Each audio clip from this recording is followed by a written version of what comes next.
কিরে এই ফুটো কিরে ঢামড়া চুদা ওঠ রে। হাট বাড়া, আমার বাড়া দাদু মরে গেছে বাড়া, এইভাবে বেঁচে থেকে যায় নাকি বাড়া? আরে গুলমারি ওঠ বাড়া, মানে সেই থেকে আবার শুয়ে গেছে মালমূল খেয়ে। আমি সবাই মরা মরা পুরনো হয়ে গেল, আমরা বাড়ি যাচ্ছি, চোদ্দা মারা ঘুমিয়ে গেছে।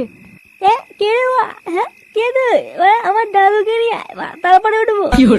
আরে ঢ্যামনা, দাদু ক্লিয়ার হয়ে গেছে না, আমাদের বাড়ি চলো, অনেক হয়েছে। কি বলছি বা? দাদু ক্লিয়ার? দাদু ক্লিয়ার হয়ে গেল? আরে ঢ্যামনা উঠে আয় ভাই, তোকে বাড়া পরের দিন থেকে আবার মাল খাওয়াবো, উঠে আয় উঠে আয়। এইসব পরে হবে বাড়া, আগে বল রাতে কি হচ্ছে, মেনু কি? দেখেছি বাড়া, এইসব মাথা দেখে নিয়ে কি বলতে হয় বলতো বাড়া, 2 ঘন্টা হয়নি এখনো বুড়ো মরেছে, আর চোদ্দা এখনই বলছে মেনু কি? হ্যাঁ কেন বাড়া, ভুল কি বলেছি? হ্যাঁ বাড়া, বুড়ো গেছি তো গেছি, তাই বলে কি শ্রাদ্ধ খাবো নাকি? হ্যাঁ যাই হোক বাড়া, বেশি কথা বলাবো না, হয় আমার দাদুকে নিয়ে, নাহলে বাড়া বল মেনু কি হচ্ছে।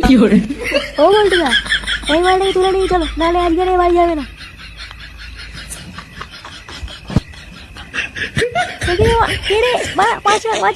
খুচরো পয়সা নেই, 5 সেটা ছাড় ছাড় ছাড়।